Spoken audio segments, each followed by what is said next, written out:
Welcome to Rockstar Doctor Life. I'm Melissa Longo, and each episode, my guests and I will bring you fresh, fun ways to rock your life as a health professional and create a business that aligns with who you are and the life you want to live.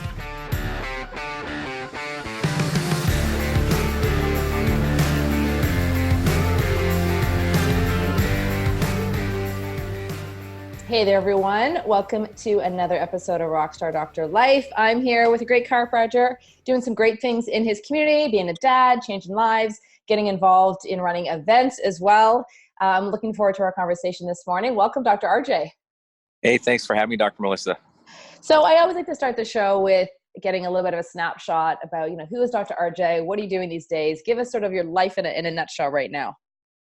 Well, life in a nutshell, just in practice still, in a bit of a growth phase right now in practice, ebbs and flows, ups and downs. I have two children, a 5-year-old son and a 7-year-old daughter. My wife is my chiropractor. So my wife and I started our practice together in 2006.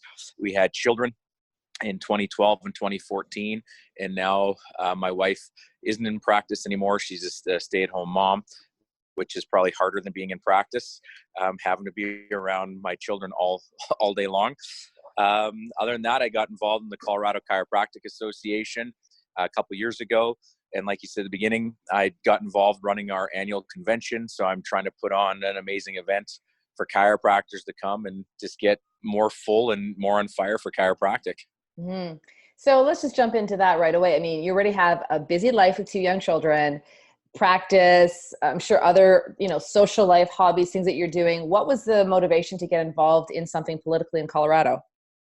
I didn't want to lose what we have with chiropractic. I wanted chiropractic to remain at its core, in its essence, what chiropractic is and what, to me, chiropractic always will be. And so, you can sit on the sidelines.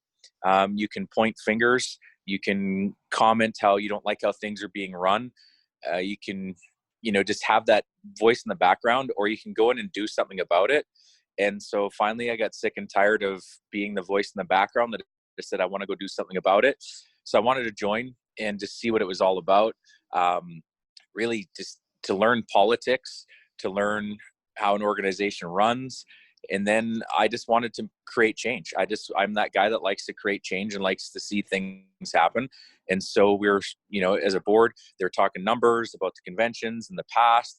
I asked for data, and they're like, we want more young chiropractors there. We want to get more youth involved. And I said, well, this is what it's going to do, or what we have to make it be. And then I just went out and did it. And I showed back up at a board meeting in January, and I said, here's my ideas. And they're like, how'd you get those people? I'm like, don't worry about that. And so I just wanted to take charge and take action. And like you said, busy life at home, but I just want to show, kids and stuff that you have to sometimes put up a fight to get what you want. And it's one of those interesting things that the more I've done with that, the better other areas of my life have gotten. It's weird. Mm-hmm. Like most people think, well, it's too much, I can't handle it. And it's like, no, it's made me learn how to get focused.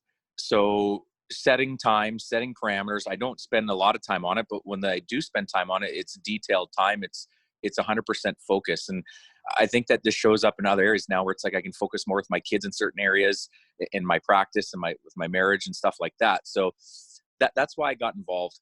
Mm-hmm. I like that you said that. Like it adds to other areas in your life when you're feeling fulfilled and fired up and passionate and giving your time, contributing to something, right?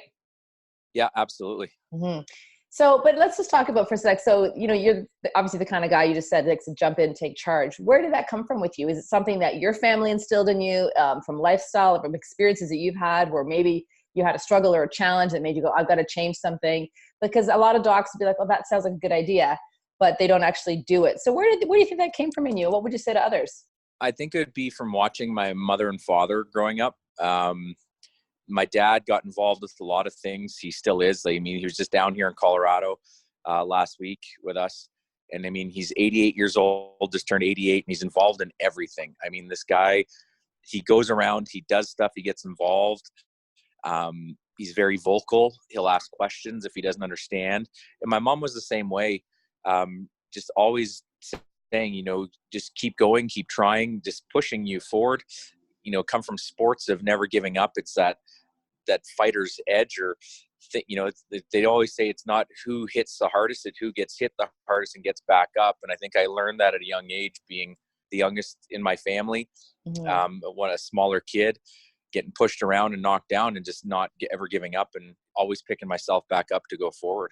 I love it. And I love that you mentioned that, our kids are always watching us, right? Like, they're observing everything. And my youngest son, he's 13, and he said something to me recently. He's like, Mom, I'm really proud of you. And it caught me by surprise. I'm like, well, why, buddy? And he's like, well, he just started going through the things that he had observed that I've done in the last 5-6 years. And nothing that I had said to him, oh, hey, look at me, I'm doing this. It was just, they quietly observe and pick up these things. And to me, I mean, that's one of my greatest accomplishments, is watching my sons become great, young men. So I love that you shared that. So let's talk a little bit about how, you started practice with your wife, no children, and then you had your first. And how did life and business change when that came? Did you guys make some adjustments to your work schedule then? Did your wife step out of the practice at that point in time? What was that transition like? So she was up in practice till like the weekend that we had our first child. We had her on a early Sunday morning. It was like 4 a.m. We had a seminar in town. There was actually, you did an interview with Dr. Ben Lerner. We had a Maximize Living event here in Colorado, and we went to. My wife was pregnant. We had tons of our practice members show up at this event because it was right by our office. They all did a workout with us. I think it was like 100 burpees or something, and Michelle did them on a bench, being pregnant. And then we had how many people? 4 people staying at our house, friends of ours that went to school. And then that night our daughter was born. And then a few weeks after that, maybe a couple months, she started to come back in the practice. She'd go in Fridays, and I would stay at home with Jada on Friday mornings. So she'd go back in Fridays, and I think we'd split a day. I'm pretty sure we split a day where she would go in, then I'd, and vice versa, or we'd bring our daughter. But yeah, she came back after the first, and then she worked right up till we had our second child too. So what advice do you have for docs who are maybe just starting practice or been in practice and then adding children, like, to make their lifestyle work with their business? I know it's not an easy question. Right. That's definitely not. But I would say have that good support at home. Like, my wife was all about it. We worked it out. We would talk about what we wanted to do. I still try to encourage her to come back in, but she just feels so disconnected right now with how I've changed the practice. Now it's all me, and it's hard for her to get back in. I know she wants to get back into practice at some time, and she wants to do it her way, which is, I totally support that. I would just say have a plan, but be flexible on that plan, because the plans can change. And your practice members will love it too. Like, if they're involved in your family, they understand if things happen. But that's the biggest worry I think doctors have. So I would say plan, we had a nanny for a bit too, so she could come back in. We've done all that stuff. And I think that'd be the best thing, is just having a solid plan between you and your wife, or you and your husband, just to make sure that clear expectations. Yeah, I love it. Plan, but be flexible, because if you have children, that there's a lot of adapting that has to happen on a day-to-day basis. So you're obviously quite inspired, right? With how you're getting fired up with getting involved in the Colorado State organization. But you talked about being inspired by your parents. Let's talk about who inspires you in chiropractic, or what events or programs or things have really shaped who you are as a doc. Well, I'll start back, go a bit of my story. My oldest brother was who I got adjusted by for the first time when I was 12 years old. He graduated from Life, I think in like 1989, maybe 1990. And so I got my first adjustment in junior high. And I didn't know much about chiropractic. I used them for athletics. I'm like, why do I come? He's like, if you get hurt playing sports, if you have back or neck pain, get in a car accident, you come see me. So I used them a lot for athletics and sports to get recovered faster. And then I started playing rugby. Palmer recruited me to go to school. That's why I'm wearing the old Palmer jacket today, even though it's happy birthday chiropractic. It is happy birthday chiropractic today. Yep. So that's a good day. And I went to Palmer with the hopes of going back home to Canada to open up a practice my brother called the House of Pain. Like, me and my rugby boys, we used to always love it. Like, oh, we can't wait for the House of Pain. And then in school, I got diagnosed with cirrhosis and diabetes. And it was like a dark time. Didn't know what to do. Everyone's like, you got to find Chestnut stuff. Go listen to Chestnut. I'm like, I had no idea who this Chestnut guy was. And I got his book and I'm like, I'm trying to read this thing. And I'm like, oh my God, what is this? And then finally he was doing a seminar and Michelle and I went, and it was in Montreal. I remember sitting there. It was August of 2006. And the guy looks up in the room and he goes, what's the number one cause of death in the United States? And I said, heart disease. And he's like, nope. I'm like, cancer. He's like, nope. And I looked at Michelle. I'm like, this guy's out of his mind. And he's like, because we just wrote boards. I'm like, what are you talking about? And he goes, it's suicide by lifestyle choice, while he's looking at me. And I'm like, crap.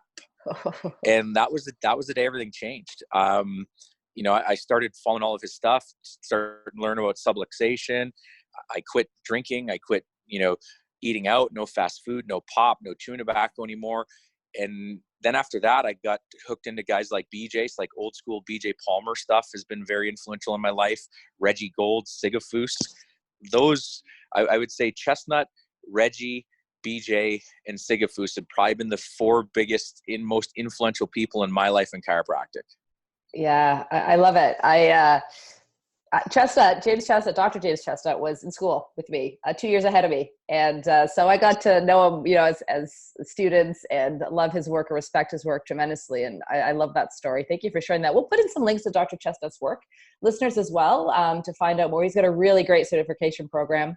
And just even the books, and he spoke at CalJam, I know, last year, and he's always entertaining, and he's a great Canadian.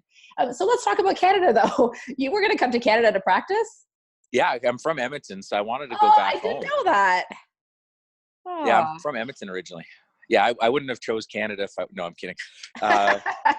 But it was interesting. Michelle and I were dating, and she goes, if this goes any further, I'm not going to Canada. And I was like, thank you, Jesus. I do not want to go back home to Canada. I don't like cold weather.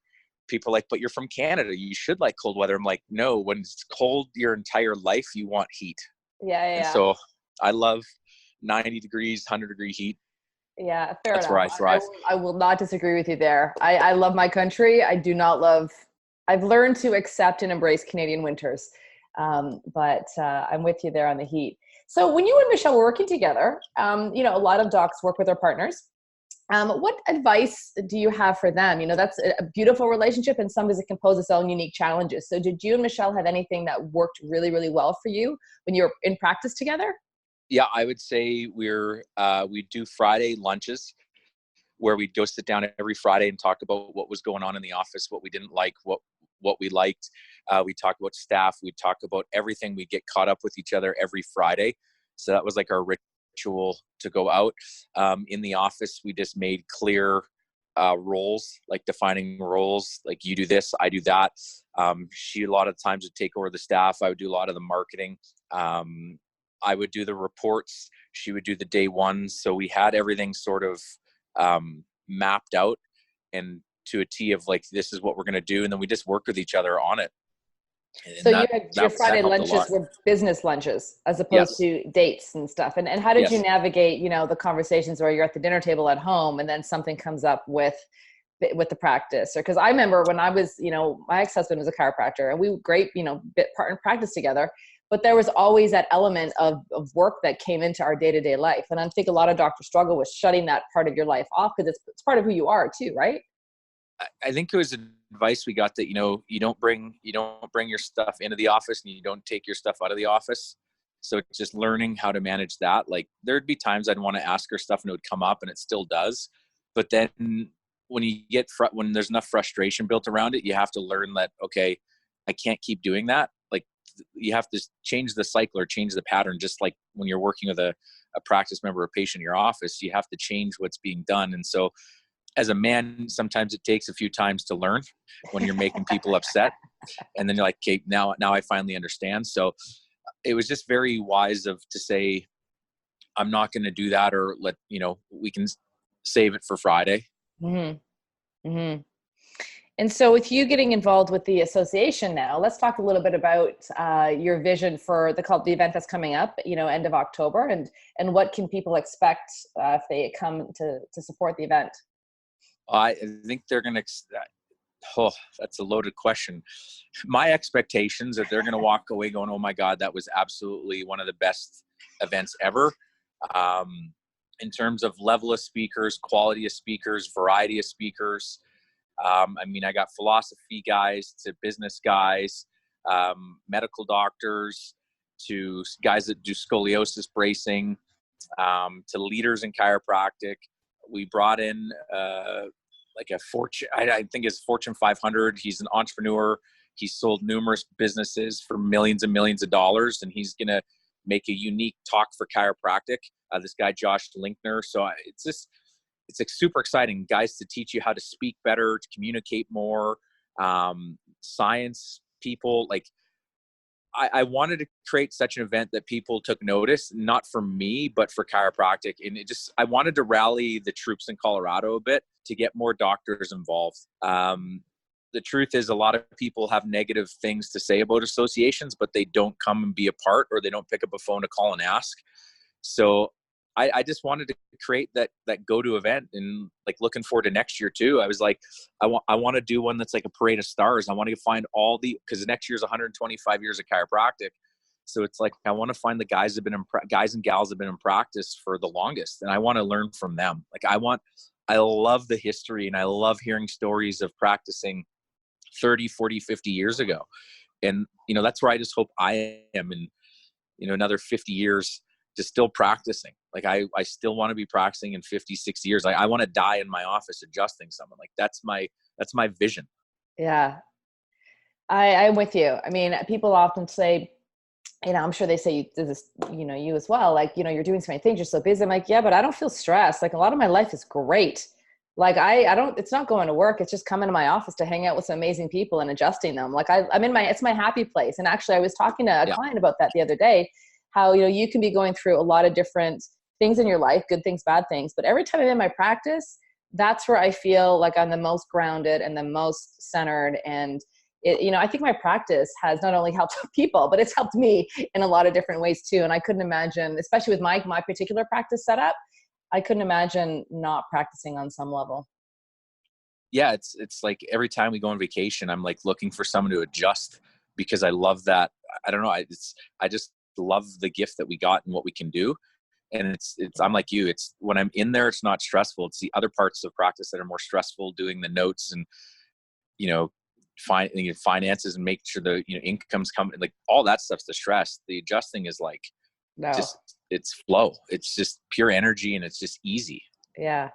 So what would you say to docs who are listening right now and they are maybe struggling with that heart and soul piece of chiropractic, or their certainty, or they're not in love with what they're doing? Like, cause I mean, I don't know about you, but I've gone through ebbs and flows. I've never not loved chiropractic, but there's been times that I've not loved my business. And that's obviously for me, I change things. But if any doc that's listening is struggling and they're trying to find their way, what would you say to them? Like how to get their groove back within chiropractic, or their love for what they do, or their certainty?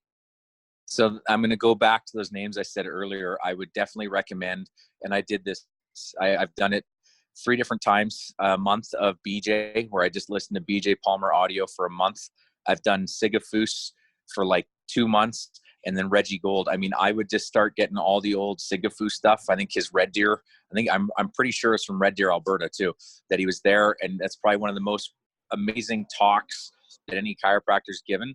And it just like, you just hear these guys and you hear their convictions and you hear their stories, and you just realize like, oh, life was tough for them too. And it was a lot tougher, and they did it. And it was just their conviction and their trust in their understanding of chiropractic. Like I don't need another research article to give me any more confidence. Like I don't, it's been done, and it's been done for 124 years today. And people are like, well, you need the more research. I'm like, you might need the research. I don't. Like, I know chiropractic works, and I trust innate. And that's what I tell them to do. Like, if it's not working, something's blocking your innate, and you got to figure that block out. And I would say it's just listening to that stuff all day long. Get rid of your TVs, get rid of your social media feed, and just get dipped back into chiropractic. And then you're going to have that fire deep down inside to say, this is what I want to do again. Mm-hmm. And, you might do it too. And you might realize that this isn't the right profession for you. And I think that that's okay too. Like, and that's the thing. Like, I love seeing lots of people, and other people like, I don't like that. I'm like, then great, do it your way. Mm-hmm. I'm not going to badmouth how you do it, but don't badmouth me when I'm seeing a lot more people than you and saying that it's less quality care. Cause I guarantee you're not giving the same quality cares that I'm giving, because I know what I'm giving. and I believe in what I'm giving, and I'm certain in what I'm giving, and I'm passionate about what I'm giving. Mm-hmm. Yeah, I 100% agree with that statement. I think part of people's, goal in life, I think, is to figure out what kind of lifestyle they want, what kind of business they want that reflects them and their uniqueness. And some docs love big practices. Some docs want to do small practices. Some docs want something in between. Some docs want to go and do research or just teach and speak. And, there's so many ways to contribute to the chiropractic profession as far as I'm concerned. Yeah. And I'm like I said, I have I love the researchers. I love what they do. I love the speakers. I love all versions of it. And again, so people, when I say I don't need the research, I'm saying for me, I'm not saying research doesn't need to be done for the public or anything like that. I know what my hands can do, and I've seen it, and I'll trust my hands any day over any paper. Yeah. And I think for me, it's my experience in clinical practice that fires me up more than anything else and any research. I remember when I was in school, and you're doing your internship and you're seeing things and you're reading the books. So even going, and I got to visit a ton of great offices when I was in school. I went to CMCC, but nothing replaces the lives that you see change in your office when someone's telling you, "Oh no, I can dance with my granddaughter again," or the little girl that's telling me I haven't wet my bed the last week. Like when you see people's lives change, or the dads who are telling me that they're calmer. I just came in because my shoulder, my neck was bothering, but I'm calmer with my spouse. I'm like, it's just, we're just helping your body work better is what I always say. But it's those day-to-day stories that keep me inspired and loving what I do every day. So thanks for sharing that. I just want to circle back to, Dr. RJ as a dad, right? Because you've got 2 kids, family life, you're involved with association practice. What do you do to shift your focus when you're in those different roles? We talked about with you, Michelle, like how you'll not bring your office stuff home and try to not bring personal stuff to the office, but you must have some keys or maybe things that you're working on, because we're all works in progress as far as I'm concerned, that help you shift roles from RJ the dad, the business guy, the partner, the association guy. Any time management kind of stuff you want to share with us? No, I'm just pretty cognizant of so I set my office hours up in a way that I can be with my kids in the morning. We homeschool. So if there's days that I can do that, I'll try to do that. I've done it a couple of times. My wife does it more. So, I just involved with them. Like I'm going to go to the gym. I'll take them with me. I just hang out with them. Then, sometimes I've gone to screenings and I've taken my kids with me so they can see, we get that time together, but they also get to see, work ethic. They get to see hard work. Mm-hmm. And I've had them go out and do screenings and pull people in. It's awesome to watch, especially at young ages, that these kids are out there telling people they need to get their spines checked. I think the other easy part for me to do with that is that they know what we do. You talk about chiropractic lifestyle. Well, we don't lie to our kids. We tell them, what sugar causes. We tell them what bad foods do. They were with us when we went down. I won't even bring that up because I know you're in Canada, so I'll just leave that there. But we went down to a hearing in Colorado for a bill, and they were there with us, and they were around us all. But I think the big thing is when I get home in the evenings, it's like put the phone down and go back and be with my family, and try not to be on. That's something I'm just still working at is when I'm home, I want to connect with my family and not be around the phone or do any of that stuff. So I typically try not to bring work home. I'll leave it at the office and then get back to it the next day. That was just a reminder. And I think it's probably been the most common thing that a lot of guests have shared is just trying to be present in every role that you're in. Right. Yeah. As hard that can be. Sometimes you have stuff happening at the office and you're at home and you're trying to be with your family and, maybe your mind is elsewhere, but really trying to dial in and be present with the people who are right in front of you is something that I taken to heart from, I forget which guest shared that on the show, but I mean, that's something I think when you have a business brain or an entrepreneurial brain, it's for me, it's always firing. So it's trying to turn it off sometimes or not turn it off, but just moderate it a little bit more. So thanks for sharing that. And I think that was just something like we always had family dinners together growing up too. My dad was a business guy, so seeing him come in and just spending time. So I think there's a lot of that mapping again, just how it was. Like to me, family dinners are important to have time with my family and just important. I agree. My kids, my boys are 13 and 17, and so they don't get it right now where I'll look at the week and say, I'll look at who's going where, who's got hockey, who's got baseball, school stuff. I'm like, okay, this is the night. It's on the calendar, family night. And they don't understand the importance of it. I think they do in subtle ways, but I'm with you. Like there's got to be times when you connect as a family and have those conversations. What other things have you and Michelle done as parents that you feel are really crucial parenting moves. You know, there's a lot of families that listen to the show. So as far as, I mean, we want our kids to eat right and we want to be present, but, you know, I love learning from other parents too. Is there anything that you guys have as a ritual or a health behavior or something that you think has been really key for your kids?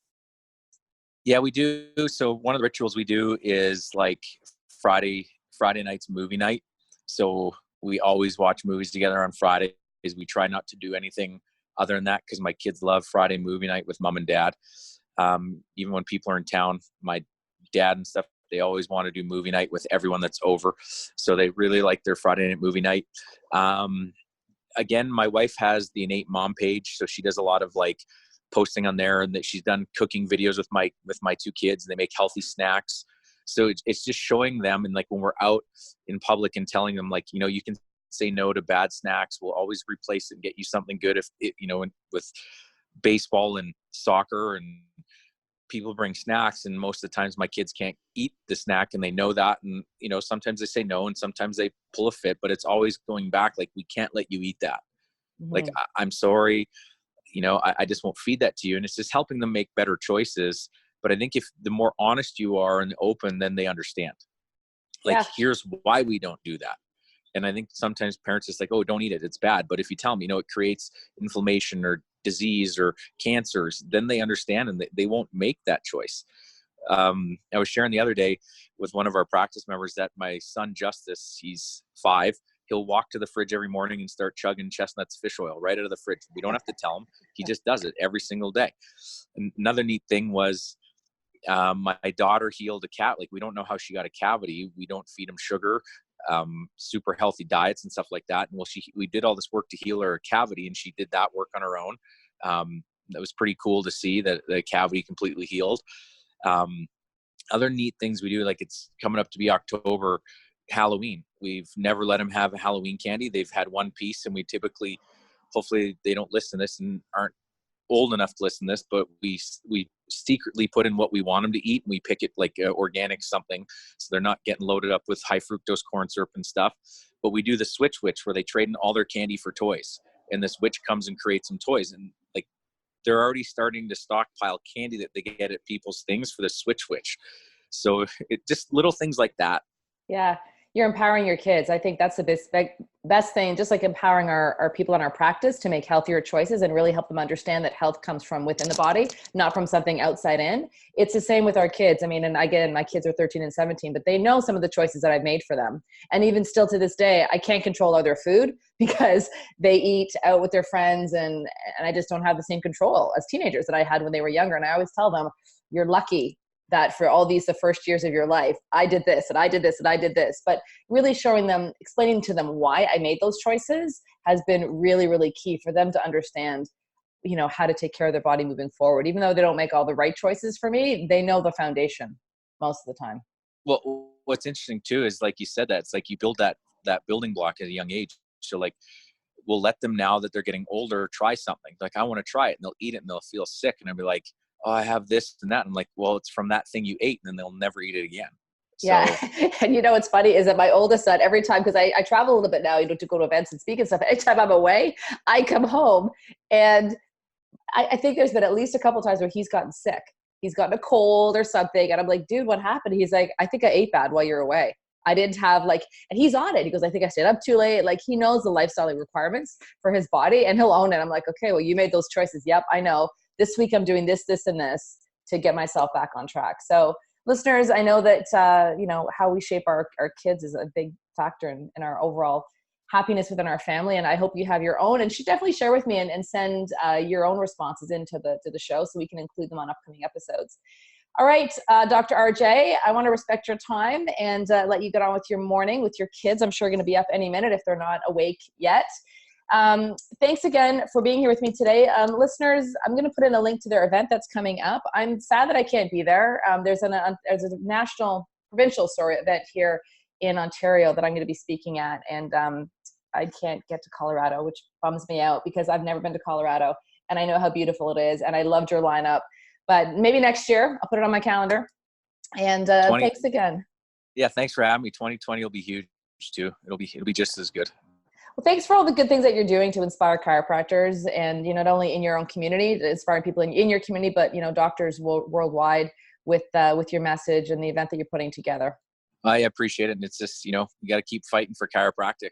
Always fight for the thing I love. All right, thanks for your time. We'll talk to you soon. Thank you for having me. Appreciate it. Have a great day. I hope you enjoyed today's show. Find out more about today's guests and everything else that we talked about in the show notes. You can also find all this content and so much more, including videos, blog posts, and how you can work with me on the Rockstar Doctor Life website. If you haven't yet reviewed the show, we'd love it if you headed on over to iTunes, subscribe, and leave us a review about what your thoughts are about future episodes for the show and what you like best. Feel free to connect with me on Instagram at Melissa Longo DC, and of course on Facebook. Thanks again for listening. We'll see you next time.